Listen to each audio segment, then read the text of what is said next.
like to welcome everyone to the Public Works Committee meeting, Tuesday, June 13th, 2023 at 6 p.m. Roll call, please, to establish quorum. Alderman Bob Iverson. Here. Mike O'Kane. Here. Jim Pashard. Here. Carolyn Wands. Here. Heidi Wilson. Here. Ed Butler. Present. Chairman Mike Poor. Present. 7 present. 7 present. Do have a quorum. Item number 2 is the approval of the minutes. These will be from the May 9th, 2023 meeting. Need a motion to approve those, please. So moved. Second. All those in favor? Aye. Opposed? Okay, item number 3 is the approval of the agenda. There are nothing needs to be removed from the agenda, so need a motion to approve the agenda. So moved. Second. All those in favor? Aye. Opposed? Okay, item number 4, audience comments. Has everyone had a chance to fill out an audience comment card who wishes to speak this evening? Okay, when I call your name, please come to the podium. You have 3 minutes to speak. I have Deanne Ryan of Danville regarding the Elmwood community. Okay, hi everybody, I'm back again. We want to keep our organization, we meet every week, and we want to keep you updated on what we're thinking and planning and hoping to do out there. For those of you who don't know, the Elmwood Park is located in the southeast area of Danville in a neighborhood that used to be called Soldiers Home. The land the park sits on was bartered for 50 years ago by a group of neighbors who saw blight and illegal activity and who wanted a safe, active place for the youth and community members to play. A lot of hard work went into the park. They did a lot of advocating with Mayor Jones, and he even went out there and helped cut down trees for the park. And they got a concession stand, they got a building, they got playground equipment. Well, it's falling into disrepair. And so our group now wants to restore this neighborhood. It's a historic park where the elderly can recall the time, they do recall all the time, the times when the park was well maintained, heavily used by residents, and a real mainstay of the neighborhood. Okay, the first thing we want to do in the park is to build a performance stage. We're trying to locate grants and money for that. The concerts and events we are going to hold will gather people together. There's a lot of talent out in that neighborhood, and we just need something to centerpiece to bring people together. We're going to have scheduled regular activities for all generations, and we want this neighborhood to be an intergenerational community. Increased opportunities for physical activity. We want to put a lot of exercise options for elderly and for children in the park. There's a lot of models now where they have equipment that both can use at the same time or separate. There's fitness trails and all kinds of things. And we want to revitalize, we want this park to be the centerpiece of our neighborhood revitalization. We're looking at doing what they call a pocket community around the park, where houses are built around the park with the porches facing the park, so the elders can watch the kids play and walk along the parks and interact with the youth. Okay, and then I wanted to tell you we're proud to announce that we have, I think, 6 people from the University of Illinois who are helping us plan, find funding, do needs assessments, and they are really excited about helping. Actually, there's a call tomorrow with all of them.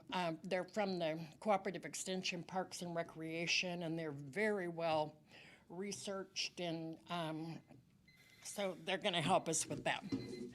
So we just want to keep you updated. Thank you. Thank you, Deanne. Keep us updated, please.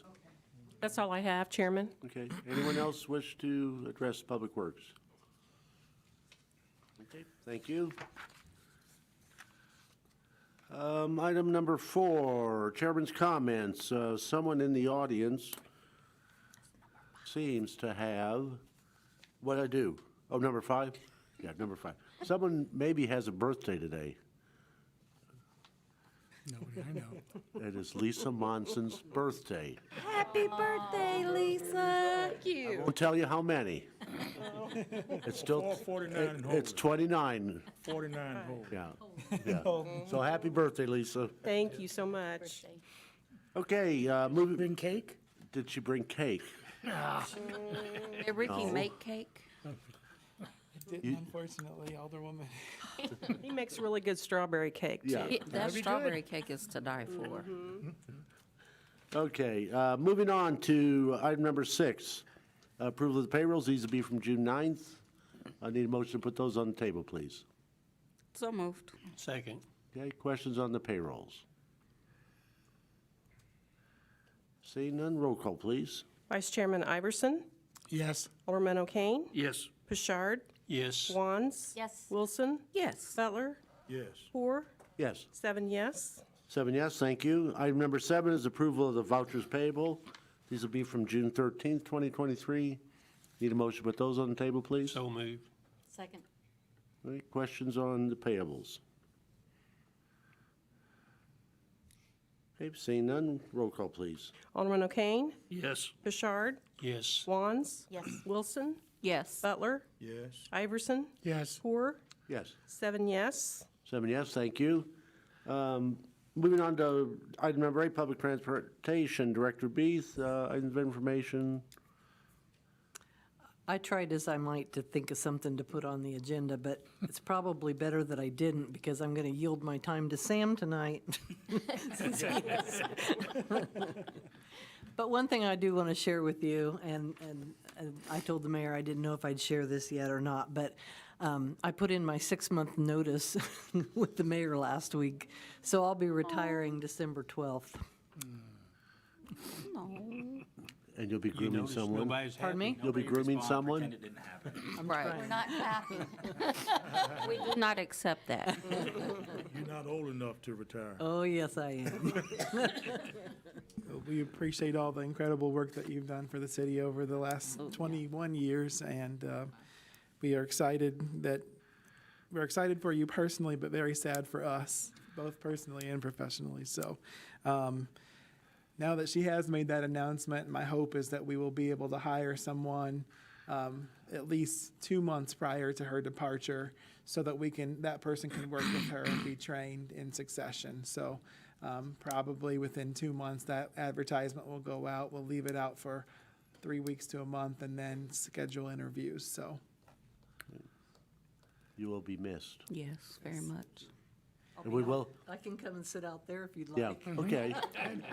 I was telling her I remembered the closed session meeting where Mayor Eisenhower first presented her to us, and, she's done Yeah. done every good of a job as he promised and better, so.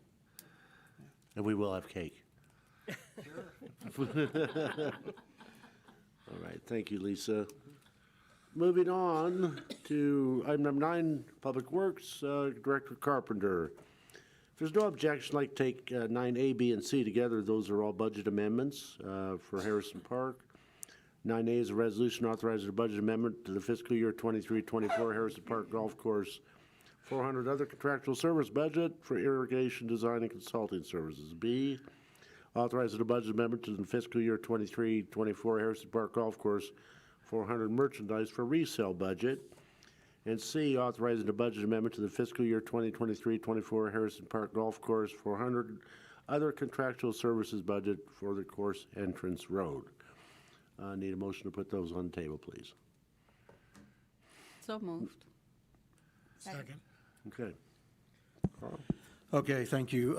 As you'll see in the first one, that is for the irrigation that I spoke to you about 2 months ago. We talked about that we would bring to you.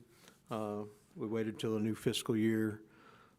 This company will come in and actually map everything for us.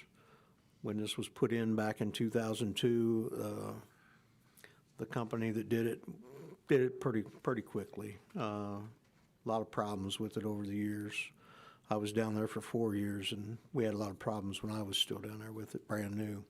Anyway, this company's going to come in and assess what we currently have. It's been suggested that we need to replace the whole thing, but that's not, PVC pipe doesn't just disintegrate like metal pipe does, so they'll steer us in the correct direction. And we did do an RFQ and got like 4 different companies. And then Dave and myself, Sam, I think, and Jim, we were all involved in vetting each of these companies out, and this one was decided that it would be the best fit for us. The second one is for the resale budget. He had to place a pre-season order in order to get all that stuff for the start of the season. They sort of did what they call delayed billing on that, and once that billing came in, that wiped out the current budget.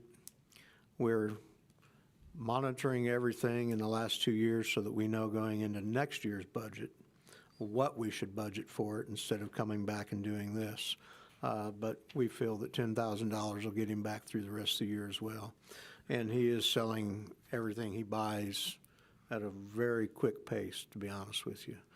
Stuff goes out of that door pretty quickly. And then the last one is probably the most important one. If you've been down to Harrison Park, you've noticed that road, as you go down the hill to enter the course, has a big dip in it about a little over halfway down. About 4 years ago, there was a dip further up the hill from that one. That was repaired. We didn't think much of it at the time, but further down now has really failed a lot in the last year.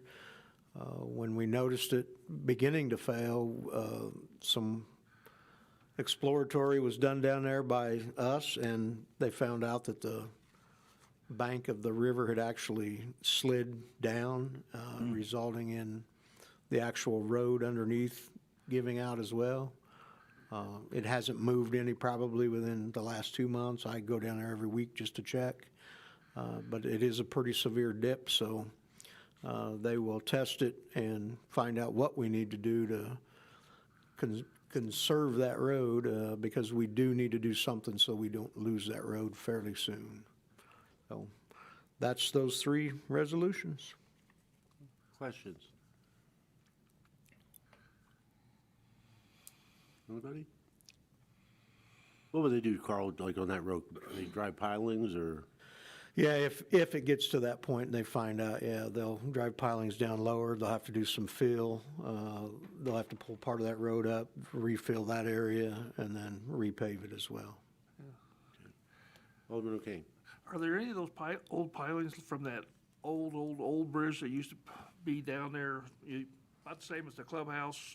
You look out the big window in the clubhouse basement and look out. There used to be a bridge down there that went across back in the 20s I'm or sure 30s. some of them are there, but Yeah. a lot of that was concrete they poured, I believe. Yeah. wasn't it? Yeah. If sat on top, it probably slides too.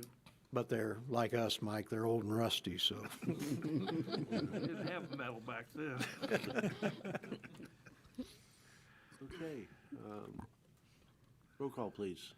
Alderman Pashard, Yes. Wands, Yes. Wilson, Yes. Butler, Yes. Iverson, Yes. O'Kane, Yes. Poor, Yes. 7 yes. 7 yes, thank you. 9D is a resolution approving an engineering agreement for the improvement of the East 40th Street from Griffin Street to east of Michigan Avenue. Need a motion to put that on the table, please. So moved. Second. Okay? Okay, so this is basically approving engineering services for kind of an expedited design to construction project. This project was selected by the DATS committee as one of the next projects for federal funds. The project limits are from Griffin Street to east of Michigan Avenue at that next bridge that crosses Lick Creek.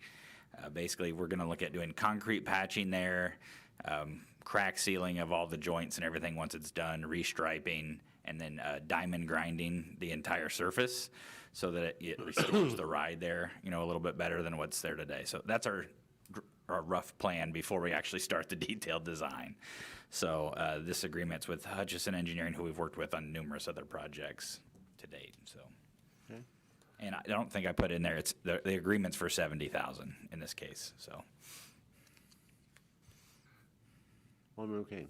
Does that, you have to work that in with the bridge work that, in the future too? So I think this one will get done. Well, actually, the schedule that we're targeting is actually opening bids for this project next June, so June of 2023, or 2024, excuse me, 2024. And I think the bridge projects are on schedule for opening bid in 2025, late 2025. So I believe we're going to be packaging those two bridge projects together, but it won't be phased together. This will be done under, lane closures, basically, all this patching work. So, Anyone else? Okay, roll call, please. Alderman Wands? Yes. Wilson? Yes. Butler? Yes. Iverson? Yes. O'Kane? Yes. Bouchard? Yes. Orr? Yes. 7 yes. Yes, thank you. 9E is a resolution approving a professional services agreement for the sanitary sewer evaluation survey in the downtown area. Need a motion to put that on the table. So moved. Second. okay, so this proposed agreement was working with the same engineering consultant that we worked with over the last 18 months to 2 years, doing smoke testing, sewer televising, assessments of sewers. We've done roughly 20% of the town. We're still dealing with basically finalizing that report based on all those efforts, and you should be seeing a presentation within the next couple months about what our findings were, on that, through that cycle. This downtown area is the next area that we really want to target, specifically because it's really old infrastructure, sandwiched between a bunch of taller buildings and alleys. And we're getting ready to spend millions of dollars down here on roadway improvements and other things. So we want to get these assessed and not leave issues behind that we buried under new expensive pavement and things like that. So, In the past, in the far past, we've had issues where, we do road work or do something that's, on the surface and then don't take care of what's underneath. And we're trying to be proactive to make sure we know what's underneath and do anything about it that we can, so that when we use this $3 million of grant funds to fix what's above, we don't have to then go and tear it up. I thought that was Aqua's job. oh yeah, they're not assessing there, so it's anybody's game as far as that goes. But no, We don't have to make it like new, though. if we they are do. we are at least getting, this is us doing our efforts. We are trying to do a much better job of getting ahead of our projects and coordinating years in advance. We're playing catch up on that, but on these projects, we're having monthly coordination meetings with utility companies now, and just making sure they know what's in our pipeline as soon as it comes up, to give them time to, plan. If they want to replace infrastructure, they can, or we don't want to get too far out in front of them and then find out they've got some other big project that we just built over. Aqua has done a little bit better, Alderman, but unfortunately, they've had some mains burst the last year or so, too, that they It couldn't just seems have like every time we predicted. fix something, they pop a hole in it. Yeah, well, that's how they find their stuff after we bury it back over, I guess. So, unfortunately, that's the reality. We have, interestingly enough, because we had so many issues with that on our paving projects in particular, just mill and overlay projects, we actually have our specifications written so that the contractor has to vibratory roll the road prior to us paving. So we try to pre-break their stuff before we put the new pavement down. So if there's any loose ends or any weak points, it shows itself. But it's gone fairly well the last couple of years. We haven't had too many run-ins. Alderman Wands. What are we describing as the downtown area? Is that just the 2 blocks on Vermilion, or does that incorporate more? No, there's about 20,000 feet of sewer and 120 manholes. The limits, there is a map in the packet, and I'm just going to give you rough bounds. There's sewers in some segments that go beyond this. Seminary Street's the north boundary, Franklin Street's the west boundary, down to Main Street on the south, and over to Washington for the most part on the east. So that's really the core area that we've identified. We're working on a downtown planning effort right now, and we're using this same area as the basis for these efforts, so that kind of our knowledge base of facilities is the same. What was the west downtown? The West Street? The West Street was Franklin. Franklin. Yep. Yeah, and I heard you naming some streets there too. Was that Kimball Street and William Street included in that as well? It does not go to Williams in this case, and I don't think it goes to Kimball. There's probably some other stuff that I mean, we've done a lot of assessment all over. I'm sure we've crossed most streets at some point, but not in this phase, at least, so. Because I know in that intersection right there, you know, coming from the north, turn off on, to William Street. Oh, yeah. Man, it is terrible. Yeah, and that's actually a different scope. You know, there's another project that we're working on there, so sometimes I have a hard time keeping them straight because we're working on somewhere between 70-plus projects at any given time. Right. So I forget which ones we're This will doing. kind of mirror the downtown traffic study area, won't it? It does. It mirrors that downtown focus area, and we're really trying to stick to what is what we would consider high-risk sewers and high-risk infrastructure that's in alleys and things like that with large buildings next to them. You know, we have a lower risk if we are in between houses in an alley or, you know, something like that. This downtown infrastructure, there's just a lot of stuff packed into a small space, and we do not want to see failures there. It's, I know I've experienced excavations down there, and it is expensive and not very successful, and yeah, we just want to avoid that. Who had their hand up first? I don't care who goes I'll first. go, Alderman Bouchard. Well, how much damage, if any, does the raccoons or varmints, animals contribute to the sewer? I don't know that I've seen a ton, you know, from that, not on the sanitary sewer side. I will say that, you know, on the stormwater side, they could.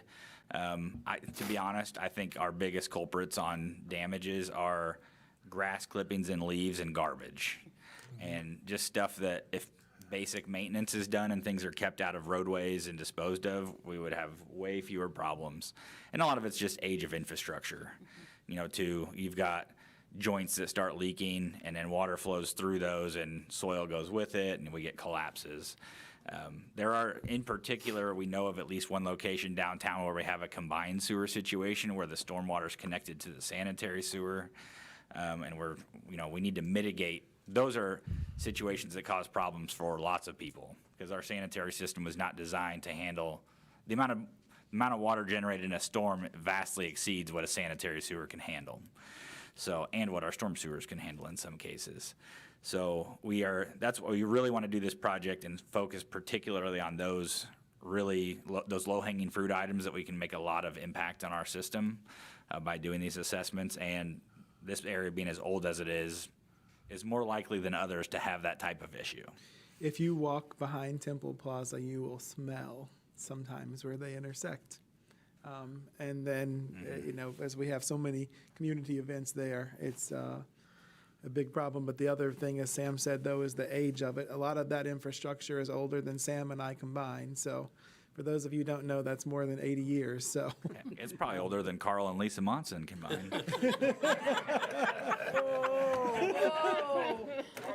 Carl's making up most of that, though, I think.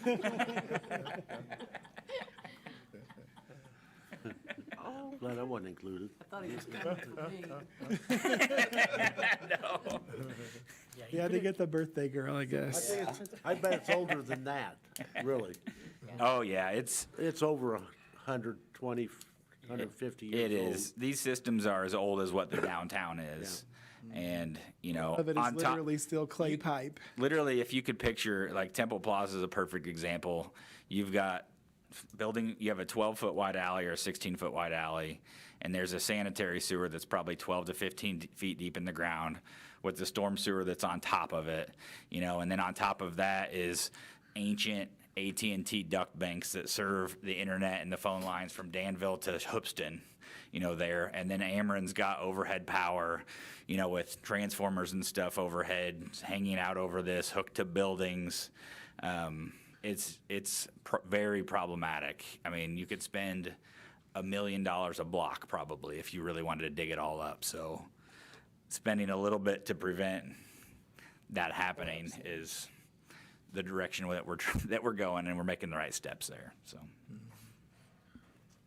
Alderman Butler. Yes, Sam, for a mental note, man, I could swear that, you know, I don't know if you've been on Grigg Street there with Rogers Supply. I could swear that drain is sinking about once a week.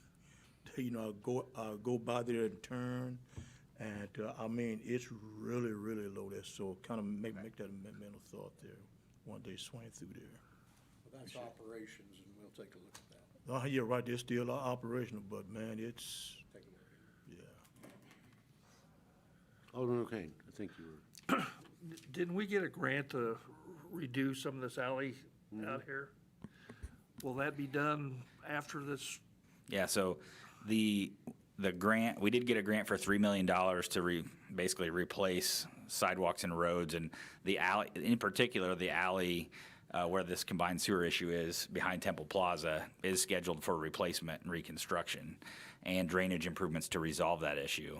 You know, we want to pick up that issue and any of the other ones along there before we're targeting construction of those improvements.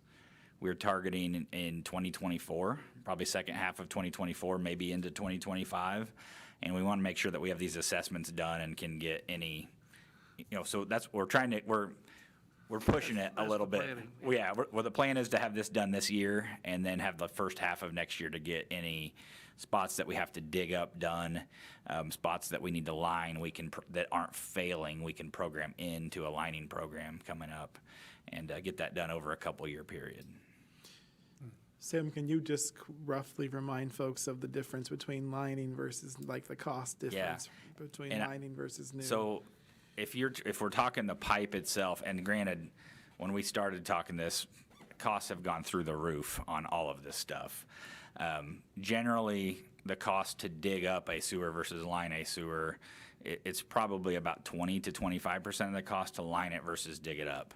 On average conditions, back when we started doing this, you know, we've been seeing we were banking on about $200 to $250 a foot for excavation projects and about $50 a foot for lining projects. What we're seeing, based on the condition of our infrastructure, the amount of lining, the amount of rehab it takes, we're actually seeing lining projects that are pushing $200 a foot, but open cut projects that are pushing $400 a foot or more because of, and this would be incredibly expensive to do, you know. So anyway, it's still vastly cheaper to go the lining approach. It's a very volatile market right now with crazy high pricing on stuff. So, and lots of government money out there funding these things. So prices are very high, but they're still more affordable to go this route. So I think in general, we've seen, I think we figured up, it was 40-some% inflation in 3 years on this market, basically. So, How big a pipe can you line? I mean, I think they can line up to 60-inch and things, but at a certain threshold, it really depends on the number of utility conflicts and pavement you're under. The cost to line the larger pipes is way more expensive, and if it's in an easy enough area to dig, it's cheaper to just dig it. Certainly when we're talking like 8 to 12, 15-inch pipes, lining them is a way better option. When you get into large diameter, some of the storm sewer stuff, it's not always the best option. But Other questions?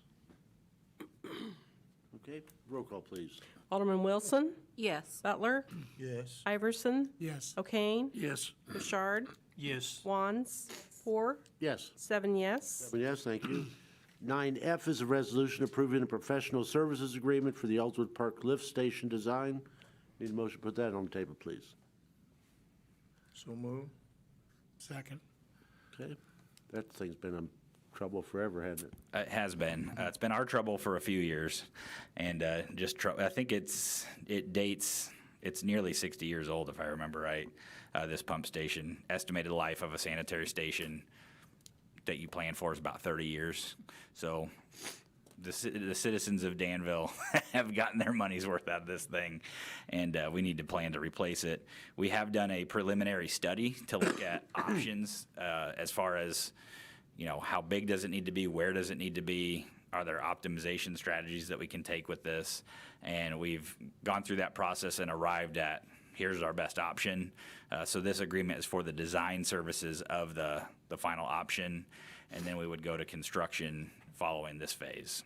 So this will get us through the bidding process, get permits with the EPA, and I think that we're targeting construction as early as, could be as early as 2024. So, and this station was in our 5-year plan. I would say the cost is, like most things, vastly higher than what we had assumed. Its current estimate is about 2 million. I think the estimate, we were probably at $1 million-ish than when we were starting this, when we started the sewer estimates years ago. So a lot of that's the industry, and a lot of it's just, sometimes we're wrong too. So you're doing early level planning. Occasionally we come up with one that's cheaper, but that's probably the rarity. So. Is this the one that's close by the river, close to the river? Yes, it is close by the river. That's one of the things that makes it expensive, is that we're basically going to be doing work in and around the floodplain. The soils are tough to deal with. It's extremely deep. Pipes go under the river.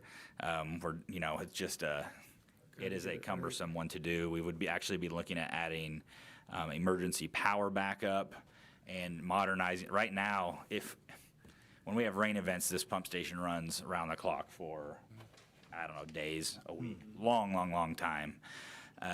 It just does not keep up. And it's not one that's safe for us to maintain. It doesn't meet any of the modern safety requirements. Like if you're gonna go pull pump, you later have to go down like a spiral staircase into the bottom of this thing. We design the pump stations that we go with now, somebody does not have to enter them. They pull the pumps from above and then lower them down in there. So it's as safe as working with sewage can be, I guess. So that's a big improvement, and we're looking at adding backup power generators so that if we had a power failure, we're not getting overflows into the river or into the playground area or into the park, which would be historically what would happen. Okay. Quick question, what area does this service? This services the Vermilion Heights, or the whole Heights area. It services the New Carl campus, the Madison neighborhood, which is like the area immediately north of that, the OSF Ergo, and then the South Logan area. So like over kind of where the Monument Plaza is, and those houses over in there. So it's actually a fairly large drainage area. It's it's not a huge population base, but it serves a large area of the city actually. It's all sanitary too, right? Yeah, it's all sanitary, and that's, as far as we know. We have assessed this area, though. So just for perspective, too, we knew that this project was coming down the pipeline, and so part of our sanitary sewer evaluations we did last year included the whole drainage basin that goes to this pump station, because we wanted to identify defects in the system that needed to be fixed that might change the amount of flow we're receiving, change how things need to be routed, whatever, so that we could appropriately design this thing and ensure that it's going to serve these areas well into the future.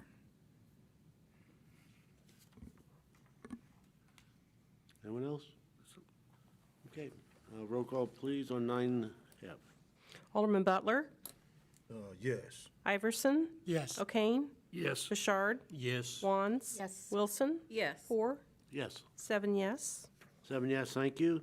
9G is a resolution amending the contract for the bid 701 Midtown TIF sidewalk improvements and amending the fiscal year 23-24 Fund 117 Midtown TIF budget. Need a motion to put that on the table. So moved. Second. Okay? Okay, this is basically a budget amendment that we're asking for our ability to pay contractors for things that we needed to do extra work-wise on a project. It was for a contract that was mostly done last year, finished up this year, all throughout the Midtown TIF area, sidewalk-related work and curbs, some driveway work.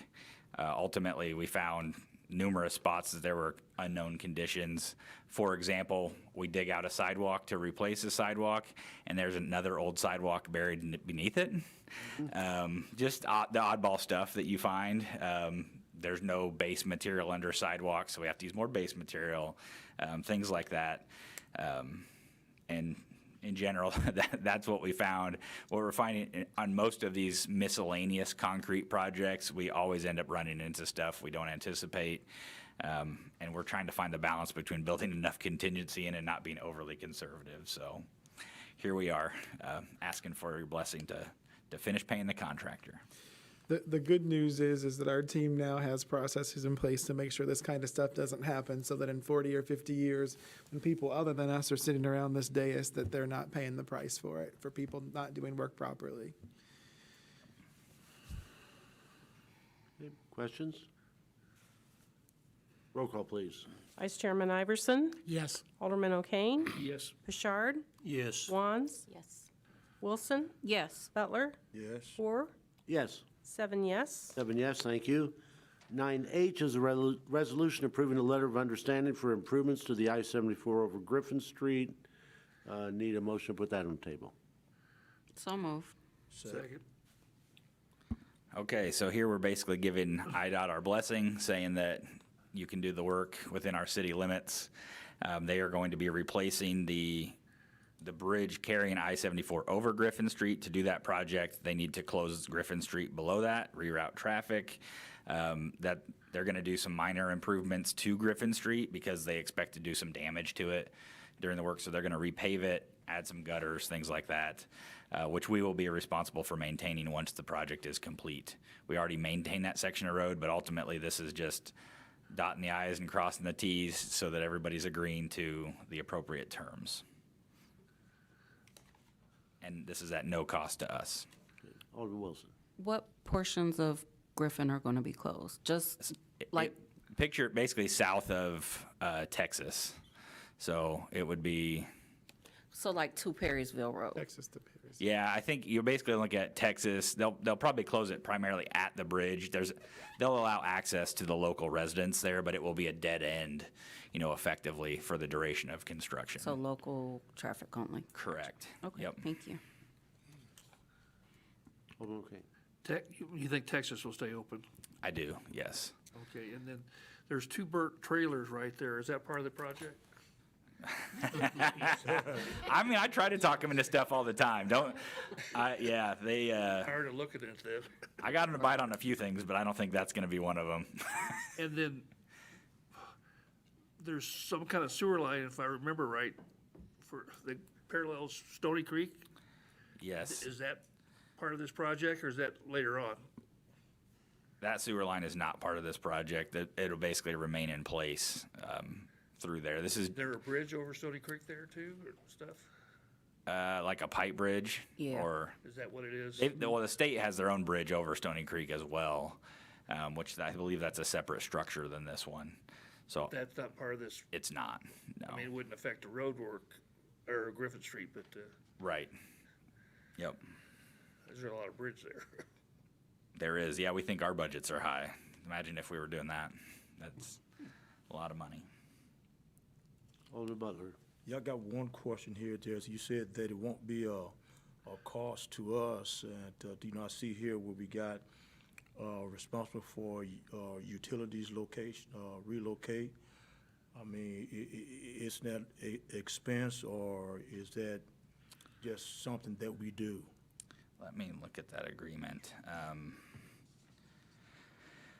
So basically, if we have basically what we're agreeing to is if we have utilities that are located in state right-of-way, let's say under I-74, and they're in conflict with the project, it's our responsibility to move those, to get out of conflict. That's a similar stipulation that the utility companies that operate within our right-of-way have.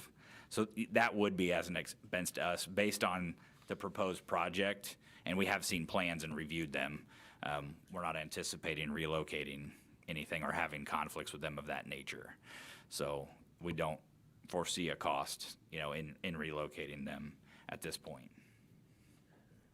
It'd be the utility companies relocating their stuff, right? A lot of it. That's correct. Yeah, they would have to do that. In our case, it would be something like sanitary sewer.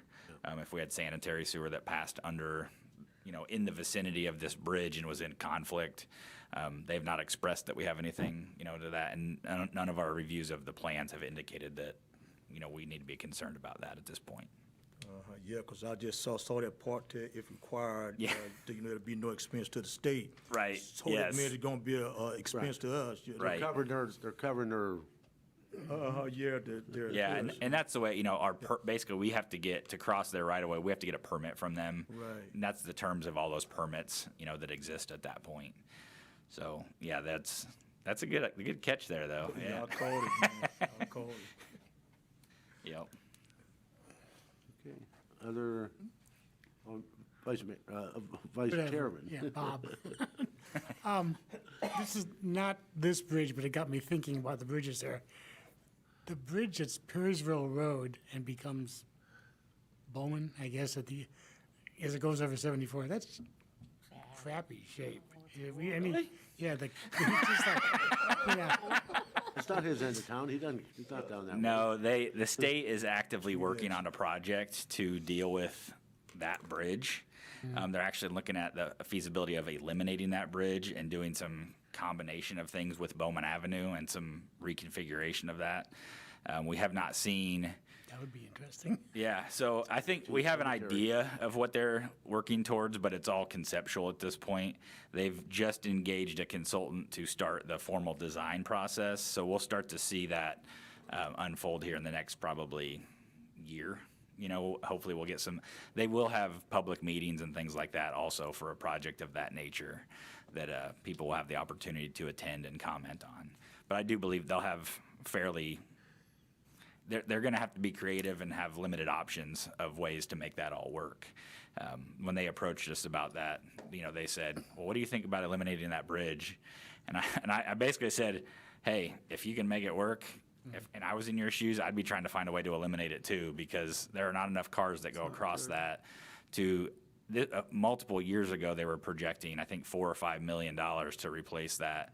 I think today it'd be 10, most likely. So you can do a lot of work that's not a bridge for $10 million. Are you talking about the one that turns into Buchanan?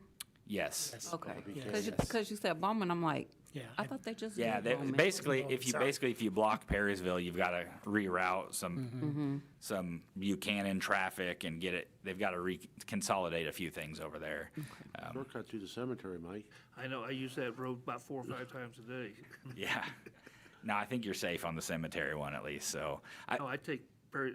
oh yeah, yeah, Because I'm coming from Holy Family there. yep. Other questions? Okay, roll call, please. Alderman O'Kane? Yes. Bouchard? Yes. Wands? Yes. Wilson? Yes. Butler? Yes. Iverson? Yes. Poor? Yes. 7 yes. 7 yes, thank you. 9I is a resolution approving a professional services agreement for North Webster Street, Catlin Township, for the preliminary planning for the Danville Area Transportation Study, DATS. Need a motion to put that on the table, please. So moved. Second. Okay, All right, so I'm sure everybody's wondering why we're spending something on Catlin Township. So DATS, Danville Area Transportation Study, is not the Danville Transportation Study, serves the metropolitan planning area that basically is going to be going away, but currently exists. That planning area includes parts of Catlin Township and Westville and Georgetown and all over. This Webster Street project is one that has been identified by the county and the township and the village as high priority. It's one that they want to seek funding on, and I think as a group, we certainly support them doing that. So this is going to help them continue with planning efforts to hopefully set them up for success and seeking grants and other funding to complete that project. And like I said, it's the planning area. So really the money is purposed for planning activities for the whole region. And this is one of those projects within the region. So. questions? Okay, roll call, please. Alderman Bouchard? Yes. Wands? Yes. Wilson? Yes. Butler? Yes. Iverson? Yes. O'Kane? Yes. Poor? Yes. 7 yes. 7 yes, thank you. 9J is a resolution supporting the application for a Safe Streets and Roads for All SS4A grant. Motion to put that on the table, please. So moved. Second. Okay, so this is a big grant application that we are working on right now. We are in the process of wrapping up the Vermilion County Safety Action Plan, which is a federally compliant, safety plan for really the entire county that was funded by DATS and a little bit from the city. That grant, that plan is going to enable us to go after significant safety funding dollars at the federal level. And the grant, I believe, can range, basically we could ask for anywhere between like $5 and $50 million. I'm not sure I can come up with the match for $50 million, otherwise I'd probably ask, because I know we could spend it and do good things with it in this community. We did, in meeting with the mayor and Ashland, felt like that we could come up with the match for a $12.5 million overall project, $2.5 million being our 20% match for that project. These projects would actually be, and I can't tell you specific locations, I can tell you the ideas in some of the project locations, because we are applying for a multitude of projects, and this would fund multiple projects within that group. Some of which would be, depending on feedback from, if we got selected, there may be feedback from the group. Many of these projects we've sought other funding for as well. So those awards for these other grants may mean that we don't have to do these with the Safe Streets for All grant, we do something else with it. We're granted a level of flexibility with this grant application. The other thing that we are targeting is a grant application less than 10 million, basically asking for just under 10 million, because those are viewed, what they've said is that they are going to prioritize projects under 10 million. So that's aligned well with kind of our tolerance for matching capacity. As far as locations, that some of the projects, basically and this will be a partnership with the Vermilion County Highway Department, Vermilion County. Vermilion County is going to focus on probably low cost, they're going to focus on rumble strips and striping, things that are like low cost, high impact for the rural roadways. For us in the city, it's going to focus on primarily on bike and pedestrian facilities, areas that we have, high volume of accidents with bicyclists and pedestrians and cars. We're also targeting areas that qualify as disadvantaged, basically, because we want to make sure that we're doing projects all over, but certainly that gives us an advantage in focusing on neighborhoods in those areas. So some of the projects that we're looking at are adding pedestrian facilities on Logan Avenue from basically the Carl campus all the way up to Winter Avenue. That's a project that we're working on, beginning the planning phases of outside of this anyway. South Bowman Avenue from I-74 to Main Street. And what that might look like is, a narrowing of the roadway to provide pedestrian facilities to keep people from just flying down there speed-wise. Traffic volumes don't warrant the configuration that we have today. Improvements to Seminary Street from Bowman to Vermilion. This would be basically from the library past Carver Park out to Bowman Avenue. There is a shockingly high number of accidents there, actually, that would not have jumped out to me had we not done the safety study. There are car accidents, that's pedestrian accidents and deaths, and numerous actually there. And that's something that we want to address very much.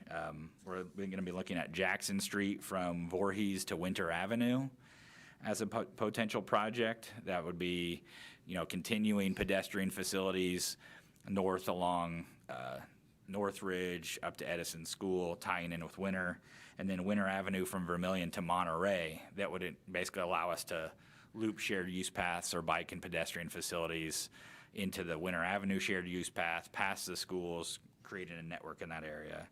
And then we're also looking at, we had previously sought ITEP funding for pedestrian improvements on Bowman Avenue and Voorhees. If you recall, it'd be on Bowman from Crestview south to Voorhees, and Voorhees from Bowman east to Michigan. I don't remember if I shared this. We did not get selected again for that project.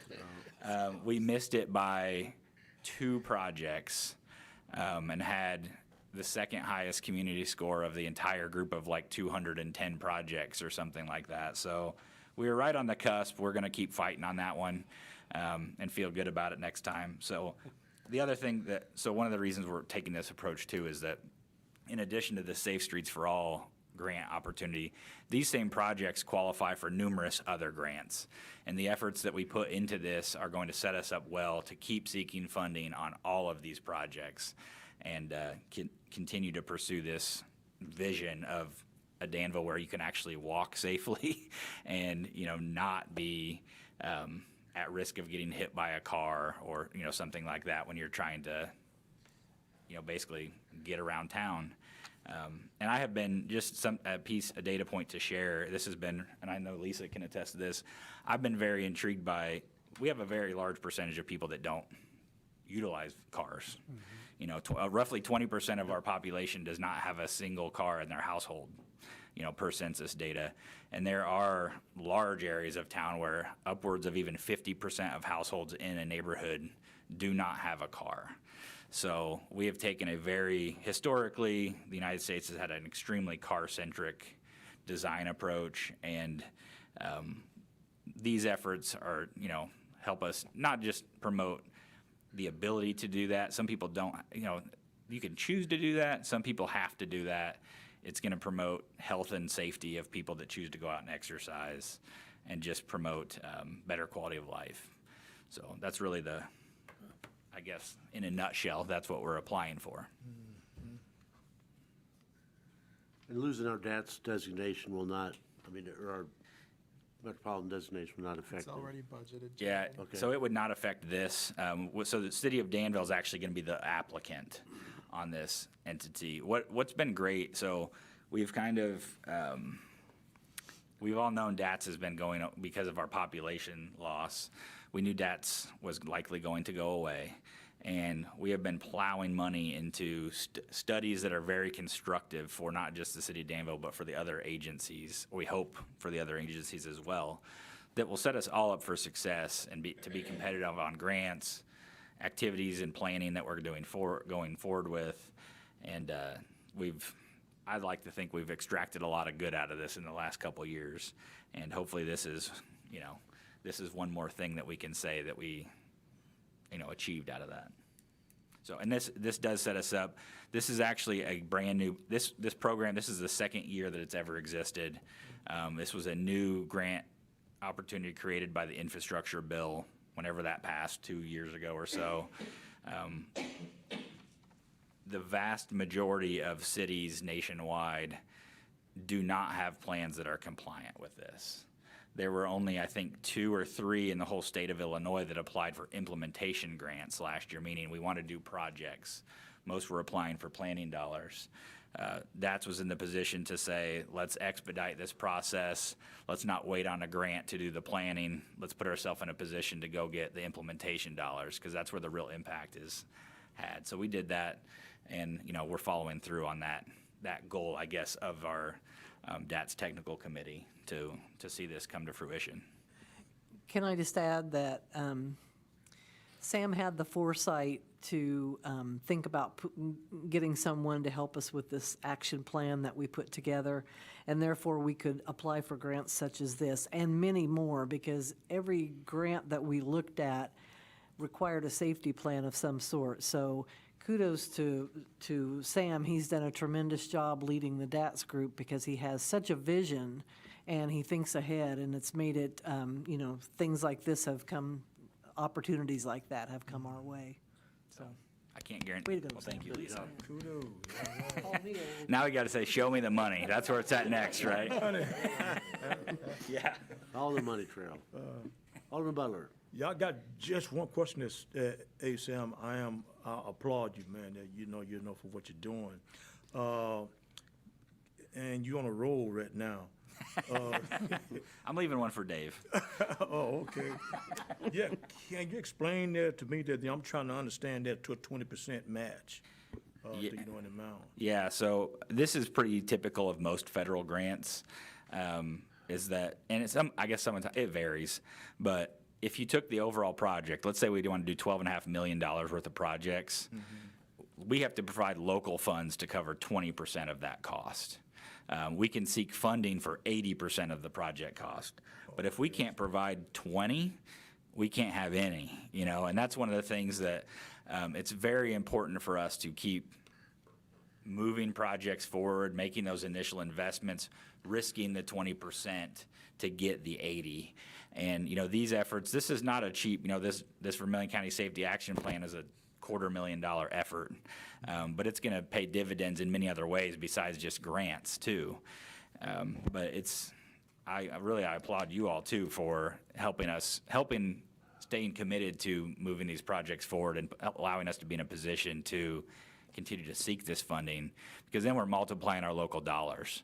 You know, we're getting 5 times what we spend, you know, out of these projects. And that's not the case. We can't do that all the time. But when we can, we can get a lot of good done with a little, so. Anybody else? Alderman O'Kane. I travel between Perrysville Avenue and Bowman toward Douglas Park. And I assume that's all state. Is there any planning in that area? Because there's absolutely no pedestrian Yeah. traffic or way for them to walk except in the street or in the meridian. Yeah, so I would tell you, I'll highlight 2 things that are going on there. There's some dynamics with what we're applying for and kind of what our concepts are and what the state is doing there as well. And with them looking at, you know, potentially closing or eliminating the bridge, Perrysville Avenue Bridge over I-74, that's got pedestrian accommodations. It's got a lot of people walking. They would actually be doing improvements to Bowman Avenue to accommodate pedestrians to go up that corridor and then get them over to Perrysville, an alternate route, or onto the Bowman Avenue corridor. So that's one element there. And then, you know, they maintain approximately to, like, let's say by air gas, wherever, or somewhere in there. It goes from like kind of bad for our road to really bad. That's when it becomes city to state. We're the kind of bad side. But anyway, for us, I think what we're looking at is, you know, when Bowman Avenue was built there, it was a completely different traffic dynamic. There was a lot of traffic going that way because maybe Lynch Road didn't exist, other stuff didn't exist. We don't need 4 lanes there, 2 lanes each direction. We would likely be looking at narrowing that up to a 3-lane section, which is a lane each direction plus a left turn lane, and then striping bike lanes on the road. And one of the most common requests that we get, whether it's operations or engineering or police or whatever, is people are speeding. We want speed bumps. We want stop signs. We want this other thing. And one of the few things, if not the only thing, that actually makes people slow down is a road that feels narrower. The more width that you give them, the more comfortable they feel, the faster they go. And that is in direct conflict with safety for motorists and pedestrians. Speeding is one of the biggest factors in traffic deaths, certainly one of the biggest factors in pedestrian deaths. And while it may lead to a minor aggravation, it's worth it, I guess. That's really one of the only effective tools that we have in the engineering toolbox to slow people down. Anyone else? Done. None? And it would include an overlay too of Bowman, I guess, so. So that's the part. It would be smoother too, so. Alderman Pickering, any question? No, thank you. I wanted to make sure you didn't fall asleep. Okay, roll call, please. Alderman Wands, Yes. Wilson, Yes. Butler, Yes. Iverson, Yes. O'Kane, Yes. Richard, Yes. 4, Yes. 7 yes. 7 yes, thank you. 9K is a resolution approving the purchase of a new park skid steer. Need a motion to put that on the table. So move. Second. It's important. All right, so we'll keep this one short since Sam ate up all the time. There we go. Yeah, no. So this is basically the replacement, the current skid steer that we have. This is in the capital improvement plan that Ashland put together. The current skid steer is a 1995. According to our equipment guru, Mr. Carpenter over here, He said to try to plan on 20-ish year life expectancy out of equipment, so we've gotten more than that out of this. However, this skid steer has been down at it kind of got handed down, and now it's at the golf course and has been utilized there. And it is now to the point that we don't even repair it. It's not even worth repairing. So this new skid steer will go to Parks, and Parks' current skid steer, which is also rather old as well, that'll get hand-me-downed to Harrison Park. It's not and that so, old. Oh, How old is it, Carl? It's only 20 years old. yeah, yeah, yeah. So anyway, the current skid steer for Parks that gets used on a daily basis will go down to Harrison Park, which they use lightly, but use it nonetheless. And then the new skid steer will be in the Parks Department, getting used daily, so. Yep. Can you please tell me what the heck a skid steer is and what does it do? It's a So, Bobcat. yeah, so, it is so they come with either wheels or tracks. We're buying one with, tracks, but it's basically, it's got a front loader bucket on it, and it's about the size of a VW Bug. Oh, I don't know if you've seen those. They have a lot of so attachments. you like move dirt and stuff Yeah, like so that? you can move dirt with them, but they also have a lot of attachments. So the Parks skid steer gets used to plow all the sidewalks and everything downtown during the wintertime. You can attach mills to the front end of them to mill up asphalt. We use, we have attachments so that we can drill holes to plant trees and do, posts and that type of thing. If you can dream it, a skid steer can do it. So that's kind of the utility vehicle of Public Works per se. Okay. They're fun to drive, too. Are they? Oh, yeah. Somebody's got to teach me how to do it. We don't drive them, we operate them. Operator, that's true. And it's crazy because surprised my they haven't- dad was a heavy equipment operator for a construction company, but I don't know what none of this stuff is. Now, I Carl, wasn't. they have come out with a steering wheel for lawnmowers, but they used to have the two handles, not even a steering wheel. Man, that's crazy. But anyway. No, how old is that one, though? That other one's probably, I remember when we got that, too. That's The Bobcat one or the one that the Parks uses now? the newer of the two. That one's what, 03? Oh, it's that new?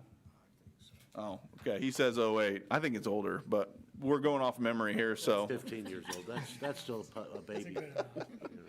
Yeah, yeah. That's what the importance of good maintenance is. Yeah. because To have that stuff, I mean, most people get rid of equipment when it gets about 400 hours on it.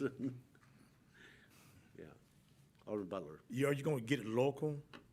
Yeah, so this is actually, it's through a Sourcewell contract, so it's joint purchasing agreement, a nationwide joint purchasing agreement, but we're purchasing it from Berkey's Farm Store in Champaign. It'll be a Kubota brand.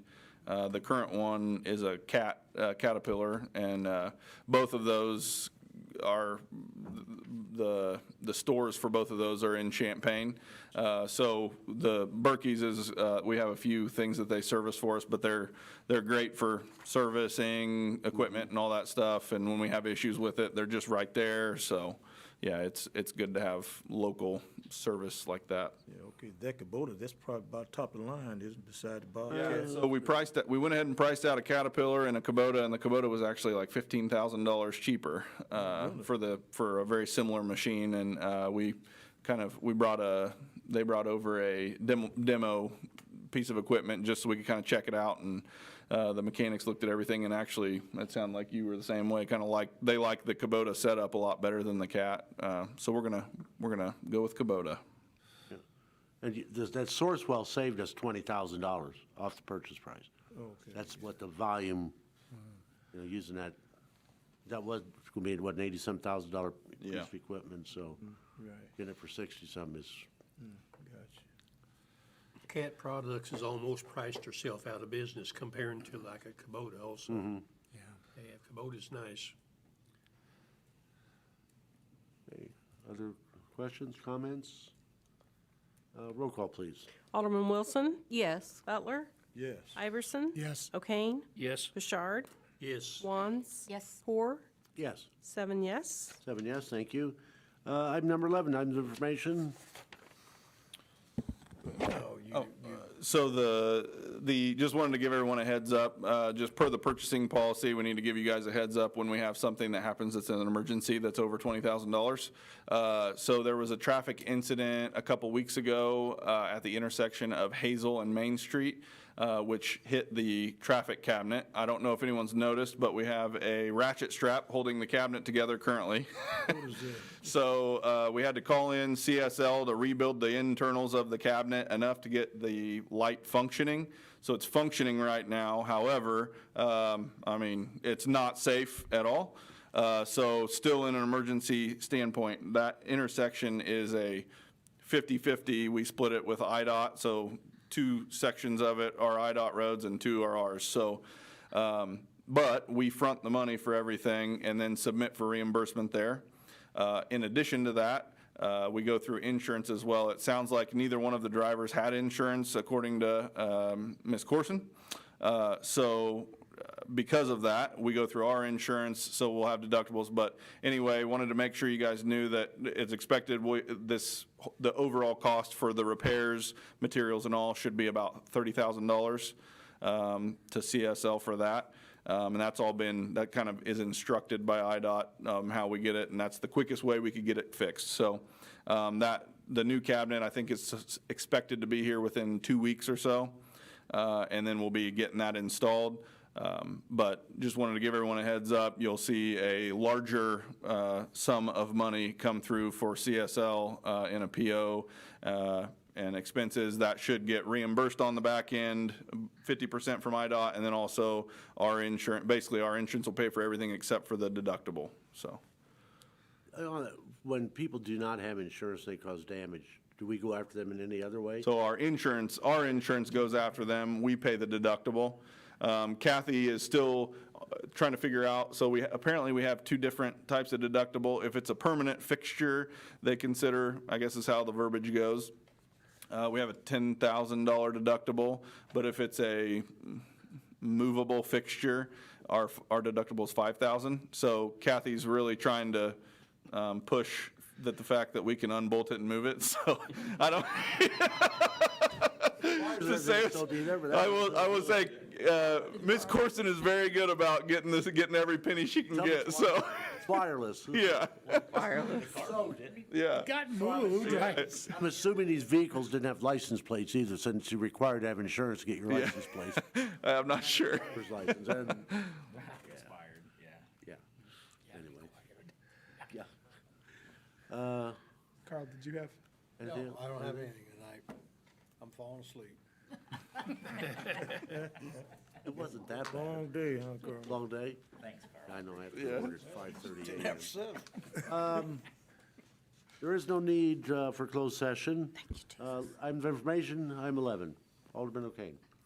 Well, our neighborhood had a tree fall down yesterday, and I was very pleased and proud of our public works that got there, got it picked up out of the street, picked up the family that owns the house. The lady's in a nursing home and can't do anything, and her extended family is out of, don't live in Danville, but they're close by. So neighborhood really appreciated that. They did a great job. We'll pass it on to the crew. Anyone else? Committee members' comments? One question, there's going to get ready to put the roadway in by the casino. Do we have oversight on that as well? Do we have an engineer out there, or? So we have a part-time, we are checking it occasionally, basically requiring them to furnish documentation about, the soil's compacted properly, and we're just checking in and observing. They are required to provide a certain level of oversight and documentation to us to verify it's constructed properly, and we verify. At least once a day, we're out there for a period of time to just check on things. Have they started? They have started. They've actually. Which side of the pond is it? It'd be on the south side of the pond. They've placed the box culvert, which is 200-some feet long. And then I think they've got to still seal it up a little bit, and we'll start doing earthwork and things like that. So right now, don't quote me on this, but I think we're estimating an August completion timeframe. So. Okay. Alderman Butler. Yes, I almost forgot that too. I've been wanting to ask you about That funeral home is no longer here, right? Who? Pape, Pape? Yeah, It's It's Kruger it's just Cone called now. Kruger It's Pape sold. now. But their sign is still up. They're here. There's no- But they still use It's- that building. Yeah, it's just Kruger now. The Kruger no- Funeral Home. It's, I know. No. But the sign got Pape on it. Yeah, No, but no, it's, it's got changed. Kruger. Jen Oh, it's been Kruger. changed? Jen bought it after Bob died. Yeah, okay, I know, It's been yeah, what I'm changed. saying, on the corner of. Oh, you're talking Gilbert- about where Gilbert the Street. billboard sign The is. billboard, Oh, yeah, billboard sign. yeah. 5 generations of Karen, yeah, that one Yeah, still right says there, so Pape. when we gonna get that down? I mean, who responsible? well, When somebody. actually, the actual name is Kruger Pape Funeral Home. Okay. It was Kruger Cohen Pape. Yeah. I, so He backed out. I don't think. Now I think on the funeral home itself, it's just Kruger, isn't it? That's what it says. Could be, but. But you're wondering about why it just says Pape on Yeah, this yeah, Yeah. why it just sign say on Pape the there, corner you by the know? dry cleaner. Yeah. They're actually in the process of exploring removing or replacing that sign right now. So they haven't gotten to it yet, but they've at least been in talks with the city about what they can and can't do for replacement of that sign. Yeah, so have we given them any type of instruction, directions, you know? Y'all professionals, you know? Yeah, they would have been in contact with Stephen Chrisman or Logan Kronk, and they're the ones that coordinate the sign items. I know that they've been in conversation, and usually if people are actively pursuing it of their own free will, we're not pushing them too hard. They're asking the right questions and proceeding down the right road, so.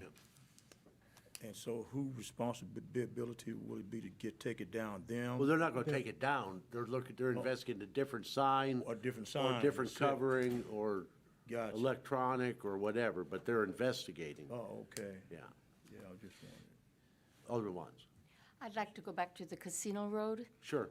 It going on to Lynch Road, is there going to be any kind of stop sign or light or anything? I get more complaints out of that road than the dangers of it. Based on the traffic studies, a signal is not warranted there or at any other locations yet. There will be a stop sign, not on Lynch, there will not be a stop sign. There will be a stop sign going on for them coming off. There will also be, there will be a right turn lane or a deceleration lane and a left turn lane also added to that location so that we're not stopping traffic to wait for that. I would say, that is an area that we do get complaints about. And, like all areas, we look at the data and try to prioritize safety improvements in one spot versus another. But that is a spot that if things continue to trend, the way they do, we need to keep an eye on traffic counts and what's going to trigger these needs. With every development that goes in a certain area, we're typically requiring them to update a traffic study, look at the current traffic volumes, see what kind of impacts they're going to have, and then mitigate those impacts, either in partnership with us or on their own, depending on the severity and some shared cost breakdown. So are we saying that as things progress, that there's a possibility that something like that could happen? There is a possibility. I think that it's not, based on the previous estimates, we'll have to compare traffic to how it is, and if we're getting a lot of complaints or there's accidents related to that, that's something that we'll start to look into. I think there's enough interest in development in adjacent parcels out there that we will see additional traffic studies come through, and that those things will kind of flesh themselves out through that process. So I'm hopeful that we're not going to be doing necessarily a city-led safety study, that we'll be able to make these developer-led. But certainly we'll keep an eye on it, and we have, if there's a lot of incidents of a certain nature, the police are very good about reporting that, or the fire department to me, and expressing their concerns, because the resident complaints are everywhere. The data is the accident data, and direct from the emergency responders is probably the best data for me to follow. And didn't IDOT ultimately make the decision? Not on that. Not no. on that, they won't? We have jurisdiction over, I believe once you get a little bit south of the frontage roads that go to Sunnyside and the hotels and things there, that becomes IDOT jurisdiction. The city accepted ownership of that road, I don't know, 90s, Long time ago. something like that, yeah. And want you all to know, Alderman, that we did require them to design this in such a way so that when we are able to hopefully expand over across to the east side of Lynch Road, whenever there's development over there, the intersections would line up so that we wouldn't have to reconfigure and the city wouldn't have to pay Right. for things. So this is the casino that's doing this. It's not us. Yeah. I'm gonna have two Go small ahead, things. go ahead, Mayor. So I have two quick things. I just want to say that I'm really proud of Chief Marcotte and Lieutenant Ryan Allison and then our fire team. They submitted an AFG grant, which basically covers equipment for our firefighters. So we'll be getting just shy of $250,000 for our 6 new firefighters for all of their new equipment. That's great news, and I want to say I appreciate them. And also, I'm not going to read it to you, but she said it much better than I did, but I'll forward this to you. The director of the Vermilion County Animal Shelter reached out to me and wrote me a nice note. Long story short, one of our guys was out doing some mowing. They found a puppy that was laying in the grass, not moving, at an abandoned house. They brought the dog to the shelter.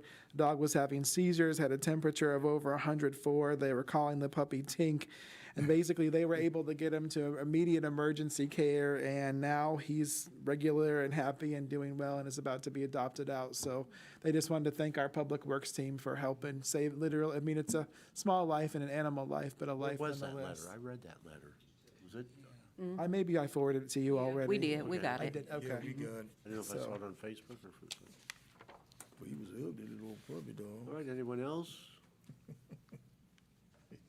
Okay, having satisfied the agenda, motion for adjournment, please. So moved. Second. All those in favor? Aye. Opposed? We are adjourned.